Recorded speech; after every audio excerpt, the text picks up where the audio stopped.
If you are a fan of electronic music, then you will undoubtedly be familiar with the work of Aphex Twin.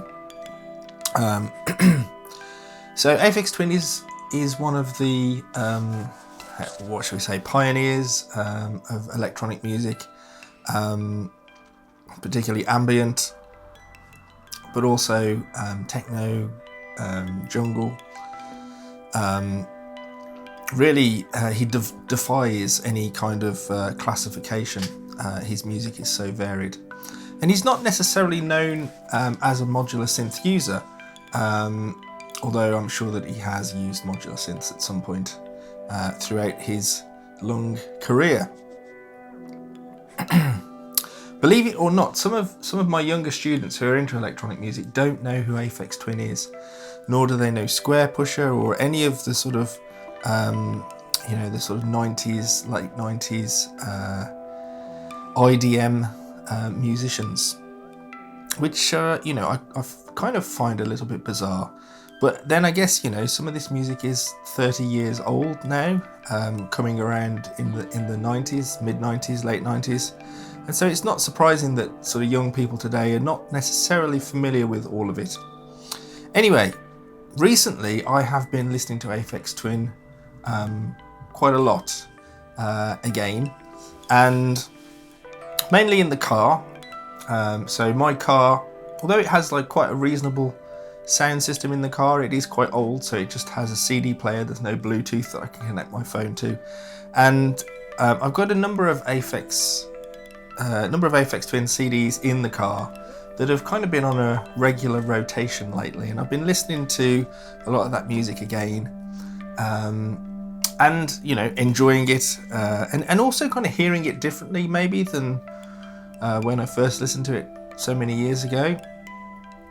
And so I wanted to I just wanted to talk about a little bit about Aphex Twin today, and how he has influenced me as a musician, and yeah.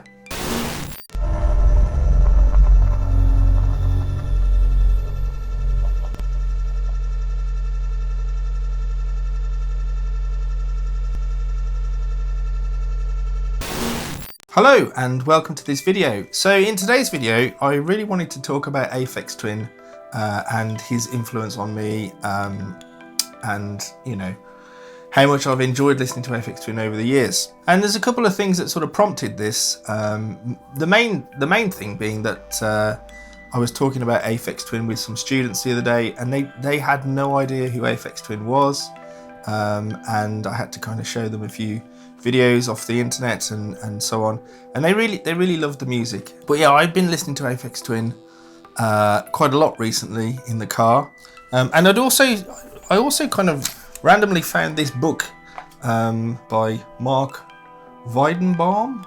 I'm not sure I'm pronouncing the name correctly. Selected Ambient Works Volume 2. So this book is about that album.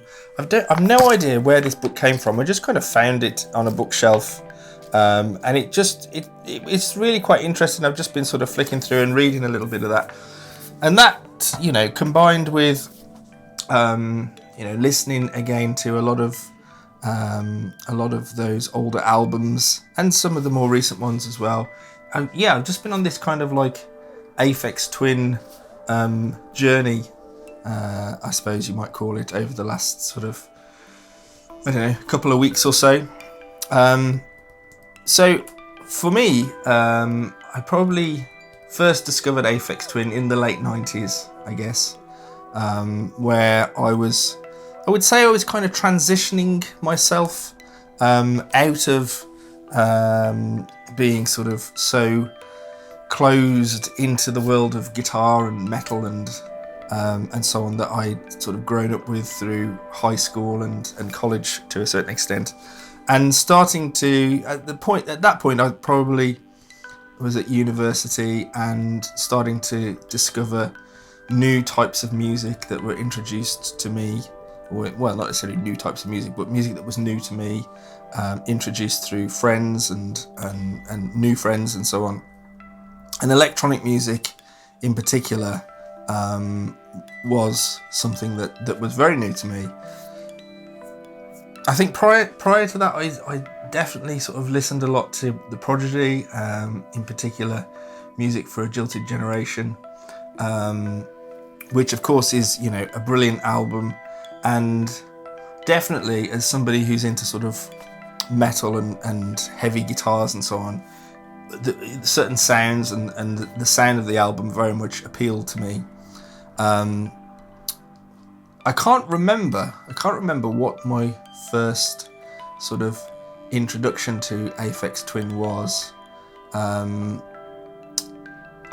know that it was a friend who was sort of very much into sort of drum and bass and so on, and he discovered Aphex Twin and Square Pusher, and a couple of other people, and sort of encouraged me to listen to it. It was probably, could have been Come to Daddy or Window Licker, I can't remember, but it was definitely sort of around the late 90s, sort of 98, 99, maybe even into 2000 when I first came across Aphex Twin. And I probably didn't like it at first because I was still very much into sort of guitar music, but it's definitely something that grew on me. And I think I've always kind of been interested in music that has a certain, how shall we say, well, I don't know, like a certain kind of harshness to it, or dissonance, or yeah, it's like a raw kind of sound, I guess.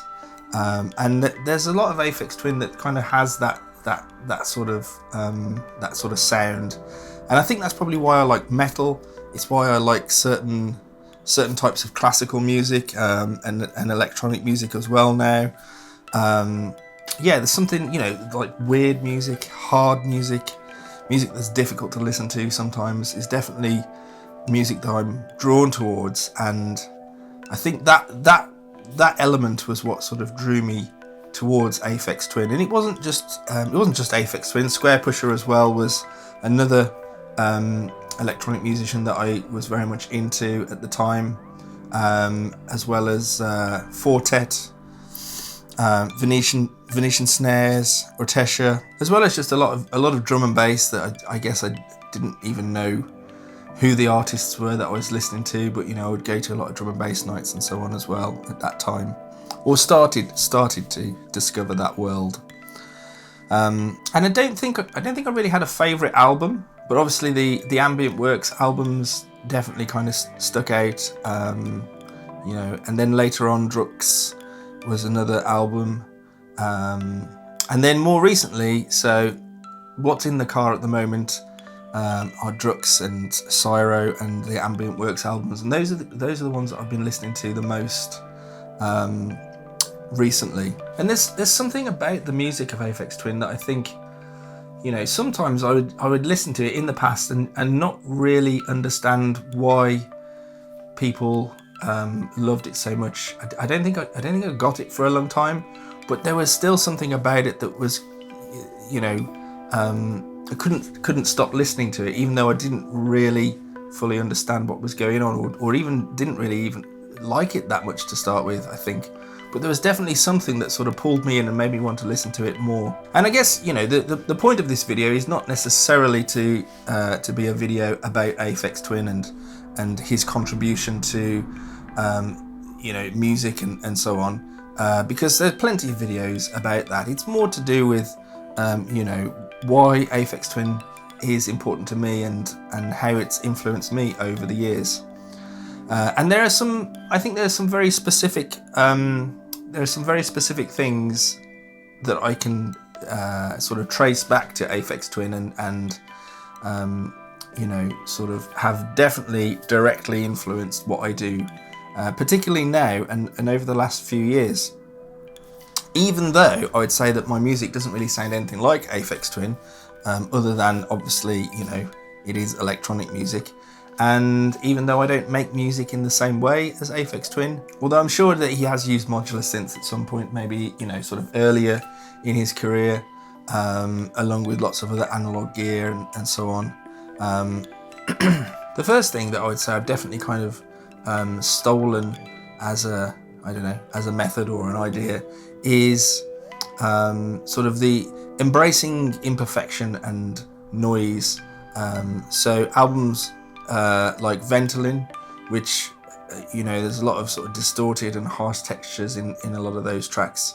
That, I guess, definitely kind of influenced me to sort of think of music differently, and that it doesn't always need to be sort of pristine and clean and so on, but actually noise can be interesting, and a lot of feedback and so on is interesting, and also all those kind of happy accidents as well that are so common with modular, which I'm sure Richard T. James has experienced also in his process. And then of course there's the idea of constraint, and I guess this is true from so many musicians, but in particular I think that there's a lot of interesting constraint that you can hear in the Aphex Twin music and albums and so on. Just taking sort of limitations with particular pieces of gear and work, and the way that he's worked with those, and then when you look at like a lot of the software that he's used, and although a lot of it is very complicated, and definitely more complicated than I can probably figure out how to use, but there are inherent constraints and limitations within using a lot of that software, and a lot of it, what he did was based with sort of coding and not using software that didn't even have sort of graphical interfaces and so on, and there's a lot of constraint there, and it kind of forces you to be inventive in a different way. And so that's something which I think is very important, and definitely something that I draw upon today in my music, to try and use constraints and limitations to kind of force me to be more inventive with what I'm doing. So again, although I'm not necessarily using the same equipment or software, but it's the approach and the idea of constraint and limitation that I think I've taken from Aphex Twin. Another approach, I guess, is the way that he works in terms of sort of releasing music, and or not necessarily releasing music, but just making music. I think he's possibly one of the most prolific electronic artists that has ever existed, and he has released so much music in so many different ways, and I'm sure there is so much music that exists that he has created that has never been released and probably never will, but is equally, if we were to ever hear it, would be equally as interesting. And I think that is probably one of the most important things, that he, as a musician, a composer, a creator, whatever you want to call it, he is constantly just working and creating music, and just stockpiling all this music over the years, that every now and again he will just sort of release a whole bunch of stuff, and that is definitely an approach that I have sort of tried to take, and sometimes sort of subconsciously without even thinking about it, but I try and just sort of churn out music as much as possible, and then every now and again I'll sort of take a little stock take of what I've done and kind of release that as an album, rather than sort of working towards, right, this is an album, I'm going to do an album now, I'm going to write X amount of tracks and that's going to be the album. I find it very difficult to work that way, whereas just the idea of just constantly making music and then releasing that as and when you feel like, is a way that's much more suited to me, I think. Whether those releases are on YouTube, which they usually are for me, or as actual CDs or Bandcamp or whatever, it doesn't really matter. I think it's just the process of just constantly creating, and then putting that out, and not really once it's out there, not really caring about it or worrying about it, whether it does well or it doesn't do well, or nobody listens to it, which is usually the case for myself, or lots of people listen to it, or it doesn't really matter, because once it's out there, it's done, it's forgotten, and you just carry on to the next thing. And I think that approach to creating music and releasing music is possibly one of the most important lessons or influences on me, and the way that I approach music. The other thing that you know, that kind of goes alongside that is I guess you might say sort of like sound before genre. When you listen to the music of Aphex Twin, it spans so many different genres, from sort of harsh noise, kind of glitchy stuff, to techno, to ambient, you know, and it doesn't matter what you listen to, it all fits together. It all sounds like Aphex Twin. It's, you know, it's a sort of instantly recognizable as his music. I think that's another thing, when you're creating so much music as he does, it doesn't really matter what you're doing. It doesn't really matter if you're, you know, doing ambient one day and something harsh and noisy the next day. It's just the process of sort of, you know, going through and creating that music, you know. And again, I try to do that with a lot of my modular stuff. So, you know, I try not to sort of set out to create an ambient patch or a noisy patch or whatever.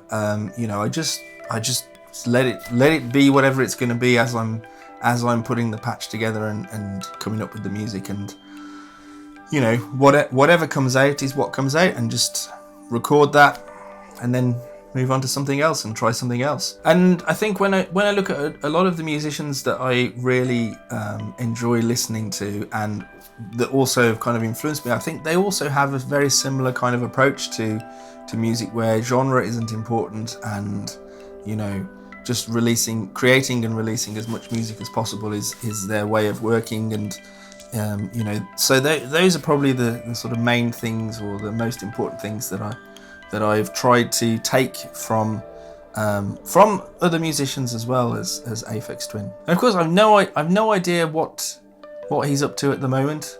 And as I say, this video isn't really meant to be a, you know, encyclopedic breakdown of Aphex Twin and his albums or anything like that. It's just really talking about my